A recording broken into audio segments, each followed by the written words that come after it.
All right, what's up, everybody? The full episode was already recorded, but we're throwing this on the beginning because of the big news today. It's going to be a long episode in total. The original was pretty long, so just strap in and let's get it. What's up, Ken? Hey bud, how you doing? What's up? Not too bad, man. Also, we are introducing Rhett. He's our local anti-live correspondent, so we're Yeah, bringing him on the pod to talk he today. is an esteemed accounting student from George Mason University. So he's an expert in all things mergers and acquisitions. All right, What's up, perfect, guys? perfect. Long-time listener, first-time caller. Oh, thanks. Thanks for subscribing. All right, so I think it was the first. obviously everybody, Just throwing that out there. yeah. All right, everybody knows the news today. Golf Twitter was literally on fire. Our golf chat was burning up even more. It was pretty crazy. But the story is, and this is straight from the press release. So the PGA Tour, DP World Tour, and Live Golf merge commercial operations under common ownership. End quote. So essentially, it sounds like the Saudi Public Investment Fund is going to just pretty much own the PGA Tour now, for in layman's terms, to dumb it down to our viewership. So what's your reaction, guys? Yeah, I Kenny? mean that's how I took it. I feel like the PGA Tour is no more. Exists in name only. It's totally owned by the Saudis, in my opinion. I think Jay Monahan is a cuck bitch, and he should be fired immediately. And I'm hoping they do access it. Like as soon as this goes through, they just fucking chop his ass, and Yeah. that would be make me feel a little bit better. I think the end product might be fine, but like just the way it all went down was just like what the fuck, dude. And just the way fucking Jay, I think, botched it from the beginning. Like if this happened in the beginning, it would have been fine in my, like Hmm. if they just actually did the merger up front instead of having to go through the run around and make it basically make them start live. Didn't want to negotiate. Sat on their high horse and then just completely reversed his course like a little bitch. I watched the CNBC thing today. And even just like the optics of it, just having the Yasser dude was like sitting above him. Yeah. I don't know if like just the optics, Jay just looked like this little fucking fuck bitch. I don't know. Like The visual is objectively funny. Just yeah. watching it and just like knowing everything he said in the past, just like what is going on here? Yeah. What'd you take from it, Rhett? Yeah, I don't know, man. It's been I was like shocked at first, because like first time I got a text message about it, I looked at it, I was like, oh, that's someone just joking. There's no way this is actually true. Like Um, fake news. Yeah. Once I look into it more, I think that honestly, like going back, I think it was a very smart move for the PGA Tour at this point. I don't think that they had to do this deal. I think Live like was a dying, maybe a slow death, and who knows what their like runway was with all. I mean, they had pretty much bottomless pockets, but the PGA Tour could have rode this thing out for a couple of years. But I think that the big benefit is this brings everyone back together for the fans. Gets everyone back on Yeah. the same tour. Um, the more I thought about it, I don't see how going forward. Maybe in the short term, Monahan is the CEO of this thing until it all comes together. But I don't think in the long run, I don't think he's going to be around, for the next 5 or 10 years. Dude probably just No. a shitload of money off of this thing. The Live dudes hate him. The PGA Tour dudes now hate him. I think that there's a perspective here to say that he kind of saved the PGA Tour through this whole thing. We can get into that more, but I don't think that he's got a lot of fans on either side at this point. No, not at all. I mean, the thing I don't get is like, why now?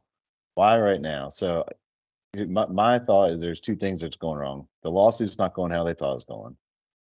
The or the Department of Justice antitrust inquiry is not going how they thought it was going. One of the two things is happening because also with this deal, all litigation ends. So they're out of the courts now. And I don't know, it's like he just completely sold out. He had a ton of guys holding water for him that he just threw under the bus. Like, why now is I don't know. That's the biggest thing for me. Yeah, I don't understand the timing on it either, especially right in the middle of the season. This thing's been apparently going on for 7 weeks. They said that the litigation between the two are ending, but I read that the Department of Justice inquiry into the PGA Tour is not, going to go away as a result of this. So Yeah. it'll be kind of interesting to see how all that plays out, in the process. For sure. For sure. Yeah. And I mean, the week before a major, like nobody's gonna be talking about the US Open at the US Open now. That's done. There's a bigger story now. I mean, I think it's the biggest story in golf since I don't know, since Tiger went in Masters in 2019, since Arnie died in 2016, like, and I think it's bigger than those. It's probably the biggest story in golf Since in Tiger our lifetime. wrecked his Escalade, he got chased with a Something. 4-iron, Time. banged a bunch of C tiers, porn stars, that whole thing. Yeah. It's a wild setup. So, what's his name? Yasir. So the governor, the PIF, he's gonna be chairman. Monahan's the CEO, and then the PGA Tour pretty much holds all the seats on the board. Yeah, I But think that's a farce for sure. yeah, I mean, with all the money going around, I don't. Nobody can trust them anymore. The PGA Tour. Yeah. I feel like at least Yeah, the no guys chance. that are in I think charge a now, lot. they have to clean shop. I think all of that was just posturing to say that the PGA's tour like still exists. And of course, like the Saudis, they want the PGA Tour to survive. Of course, that's what they're buying. They're buying the legacy, like Oh yeah. and not to get like super weird, but like so like they're pretty smart. Obviously, they have a plan to diversify their funds from the oil money. Eventually that oil money is going to run out, and or like we're moving to EVs, electric vehicles, all that sort of stuff. The reliance on oil is going to change. They're diversifying, and sports is going to last. There's like the AI revolution, whatever you want going on right now. Like if you're not ahead of that, like it's going to be hard to keep up. And the easiest way to diversify right now is, they're buying up like English Premier League teams, but buying golf leagues, like paying for sports is a good way to diversify. Like that's going to last. Like if AI takes all your jobs, if your oil money runs out, like the sports teams are still going to be there, and those valuations are keep going up and up and up. So you kind of got to applaud them for buying it. So like the PGA Tour legacy, all that crap that Jay was spewing to try to get people to stay, like that's basically what they're buying. Like Live clearly wasn't going to work. It wasn't sustainable. So I like to them, it does benefit them to like continue with that legacy for sure.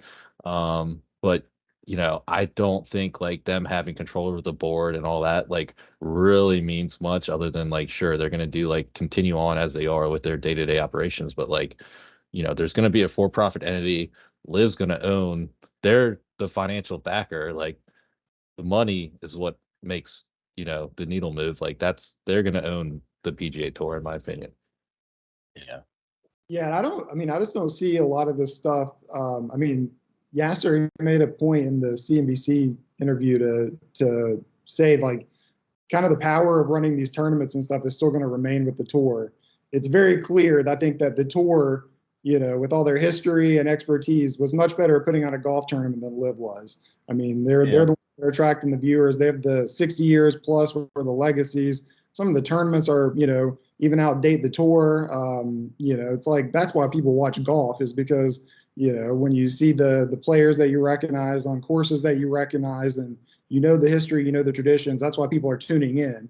So I think that it's kind of smart for the Saudis to say, hey, we'll be the money to help grow this thing, combine everything, let you guys do what you do best, is putting on world-class golf tournaments, deciding on formats and structures and all that. And it's kind of a best of both worlds. I think that the Live Tour kind of brought up some concepts that maybe there's, part of the game that it could work in, but I just don't think a lot of this stuff just seems so gimmicky to me that I just don't think it was right for the highest level of the sport. I think that if they had like, almost like a minor league, type of tour, that they tried some of these like team concepts and special events and kind of weird stuff that they were doing, that it might work and it might be like some room for growth in the game. But like, I don't know. I just feel like most people want to tune in to watch, the best golfers in the world play 4 rounds in a traditional format, because that's what Tiger did. That's what Arnie did. That's what Jack did. Like the history and the legacy is there. And they want to, compare the golfers of, 50 years ago to the golfers of now, one generation versus another. Yeah. I still think both tours can coexist though, and now that they're going to be able to go back and forth. I don't. A lot of people seem to think Liv's gone, and it might not be called Live anymore. But I think about like Tiger and Rory's league, and some of the concepts they're going with they're doing like night golf team on freaking Trackmans or whatever the hell they were planning on doing, like keeping another league that's more exhibition style, more fun, and more like an event. Like I could see them keeping that, and then there's still the DP, there's still the PGA Tour, and now everybody can just coexist and just have a grand old time. And obviously, like the Saudis, it's just a investment ploy for them. Obviously, I think they probably used Greg Norman and his idea of a world golf tour as leverage to try to scare the PGA Tour. Like they clearly just used him because he's out the door completely now. I'm sure he got his bag. Like he got paid off big time, I'm sure, for his 2-3 years, whatever it was, swinging the sword. But I I don't know. I don't know. I'd I don't know love what to to make of it. know. Like I'd love to see like what their 5-year plan really was, and like the way this all worked out. I'm like, did they fucking plan this? Because it worked out perfectly, or did they just kind yeah, of like maneuver? And like it seems like they were 2 steps ahead the whole time.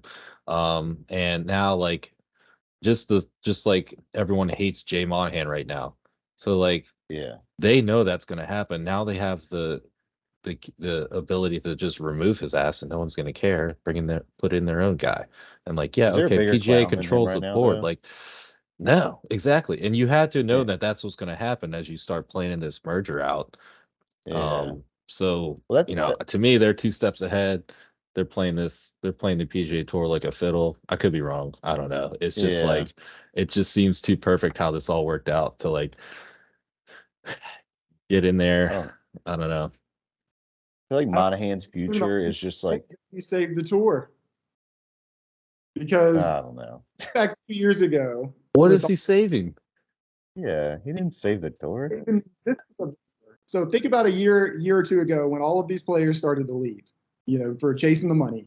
I think that Jay did everything he could, right or wrong, and a lot of the players on the PGA Tour probably hate him for the actions that he took then, but he kind of, kept the ship afloat to do whatever he needed to do to keep at least a decent portion of those big names on the tour at the time. Because if there would have just been a mass exodus of the top 30 or 40 players, the PGA Tour might not even exist this year. It's certainly not the same, element that it does today or, going forward, because the majority of the top players in the world still play on the PGA Tour. Like LIV took a pretty good cut out of it, but Jay kept the ship afloat. And there were some sacrificial lambs through the process, and Rory and a couple of these other people that turned down LIV on the promises he made. But I think the traditions of the tour and stuff will still move forward even with the Saudi deal, So he kind of sold his devil. I think he The tour saved. I think, Together. yeah, I think Tiger and Rory kind of held that bag and did a lot of the yeah. legwork for all that, having the players meetings and all that. And The I tour think wasn't Jay just folding sat though. there. Like the tour wasn't going to go away. I don't think Jay's smart enough to do anything just from what I've seen. I mean, it seems like, Yeah. he's one of those guys born on third base, had some good friends, somehow got there. I don't who let him in charge, dude. I think this guy's fumbled the bag the entire way. Like he could have had this merger up front and had this cash injection if he was willing to negotiate up front, in my opinion, because they had all the leverage before this Live Golf League like even existed. Norman already had kind of that failed attempt. I mean, I think he could have got out in front of it. Instead, he just like held his ground unnecessarily, in my opinion. And then once Live is like, in my opinion, there was a little buzz when they grabbed those guys like Brooks and DJ and all that, but like it was kind of like they're on the CW. No one's really watching besides Stu. I mean, you go out to the event, they run out of beer on Saturday at 3 o'clock or 4 o'clock. Like clearly like wasn't really run all that well, They were kind of fucking up, and that's clearly why they're not retaining Greg Norman. I mean, he'd served his purpose, but Yeah. I don't know, man. It's just weird timing. The lawsuit thing, I'd love to get some more info on that. More's going to come out. More's going to come out for sure. But I don't know. Monahan sold a bill of goods to these guys and played on people's emotions just like a total tool. And I mean, at this point, what's his future? Like, he's gone, or he's Roger Goodell, and he's gonna clock giant checks every single year, and everybody's gonna hate him for the rest of his life, just like Roger Goodell. And I mean, I guess there's a place in life for people like that, but I don't know, man. I just don't know. Like him grandstanding on 9/11 and the victims of 9/11 and shit like that, and then for him to Yeah. be sitting on CNBC with the governor of the Saudi Public Investment Fund, like what is this guy doing? But whatever, he got paid. He got paid, big time. So he's no different than any of the other guys, in my opinion. But imagine being I think he's like 10 times worse. yeah, probably. But imagine being like Ricky Fowler. Like Ricky Fowler's game when all this went on was just in shambles. He was reportedly offered $75 million and he stuck by the tour and sat in on these meetings. Like he was a big player in that meeting in Delaware last year. And then for this to come out, like you haven't heard from any of the big names. You're hearing from some of the little names of the Canadian, but like Rory hadn't said anything yet. Justin Thomas, like he just showed a text of like his notifications, but hadn't really said anything yet. Like some of these big names, I don't know.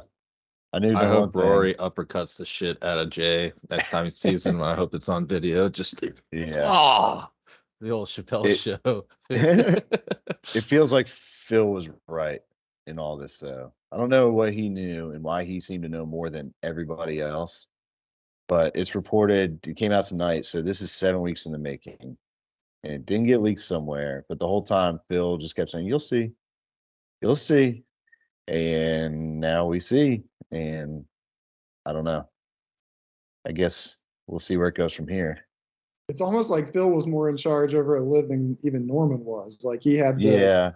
like the ties to the top. It seems that way. It seems that way for sure. I mean, Well, they paid off he his kind of gambling stood in debts. front of the So sword at the beginning. What'd you say? I said, well, they paid off his gambling debts. Could you Yeah. imagine being in such bad gambling debt? You have to take down the PGA Tour. You have to go get Saudi oil money and take down the PGA Tour in the process to get your debts paid off.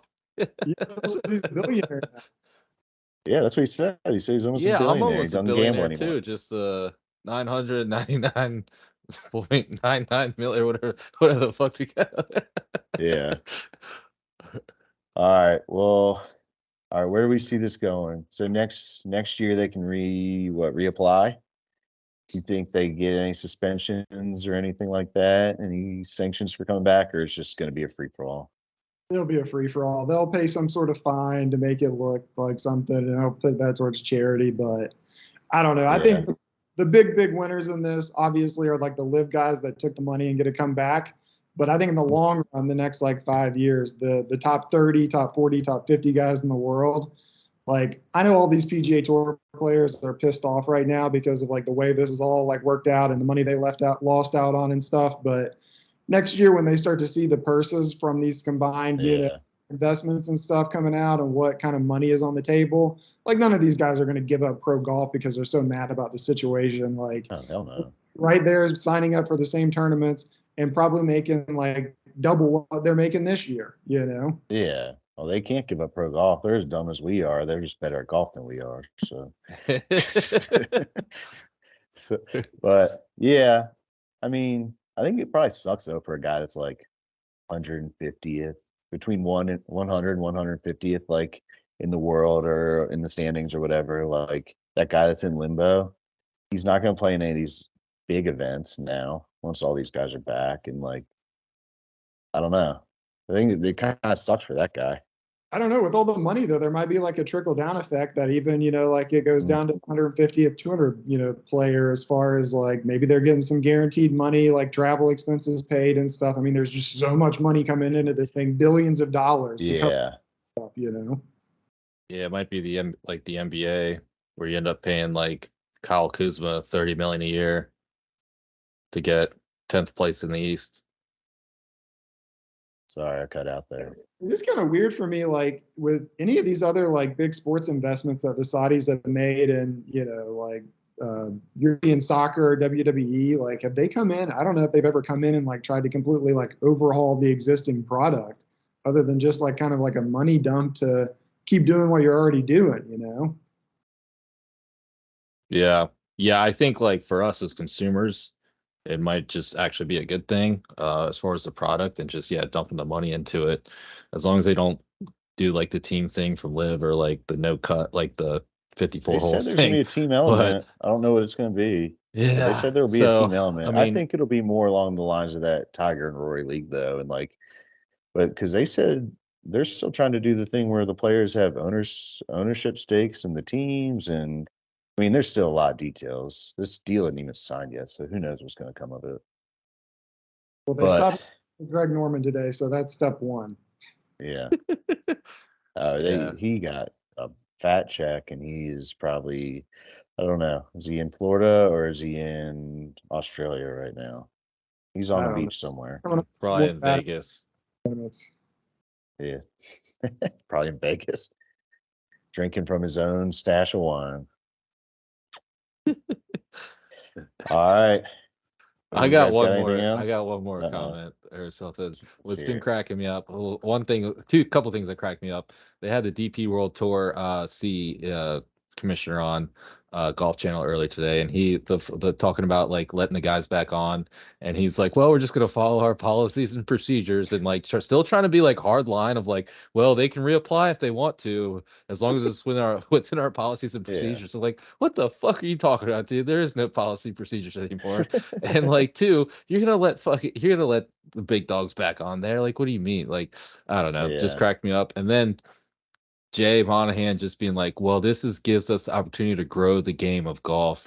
This is about the game of golf. And then like Brandel Chambly was on there saying the same thing. Like, this is bigger than me and Phil's beef. This is about the beautiful game of golf. I'm like, growing the game of golf, that just means fucking money. Like, let's be real. Yeah. Like, you're growing the game to get more consumers to buy more shit. You're now a for-profit organization. Like, I don't know. These buzzwords are just fucking hilarious Yeah. to me. Like, yeah, let's grow the game of golf. It's about golf. Like, okay. Well, and it's the same about things they getting criticized lining all the everybody's live guys pockets. for. Same Yeah, thing yeah. they criticized all the live guys for is like they said grow the game because they were lying too. It's obviously all about the money. Yeah, Like yeah. you can't It's just turn a down the money. buzzword for take the money, like, and that's fine, but like, just hilarious. And that was like part of like Jay's like spiel about making the deal so they can grow the game. Billions are going to be invested into growing the game, like for a for-profit organization newly established. Like, I don't know Yeah. how they're going to make profit, but like, yeah, just hilarious. That right there is exactly why DJ comes out the cleanest in this whole thing, because DJ never said one bad thing about the PGA Tour. When asked about why he was going to live, he pretty much said, yeah, it's for the money, like nothing else. Yeah. Yeah. Or any other bullshit. He took the money, never said anything about the tour. He'll probably go back and play some tour events. He's like the only person that just hasn't thrown mud either way in this whole thing. Well, one of the few. There's been a couple, but Yeah. Yeah. I think He's Harold the main Varner one though, for sure. Harold Varner was one of them too. Yeah. All right. Well, thanks, Rhett, coming on last minute, making some time for us. Enjoyed having you on. Different perspective for sure, because you know me. I supported it. I supported Liv the whole way. Kenny doesn't really give a shit, I don't think so. Nah, But we I appreciate. think he'll be fine. I just think Jay's a bitch. Yeah, we appreciate you coming on, man. all right, guys, keep up the good work. All right, and Thanks, Rhett. everybody, if you're listening podcast form, the regular episode's about to start. And if you're checking us out on YouTube, it's just gonna be a separate video. Subscribe, tell people, all that good stuff. All right, see y'all. Later.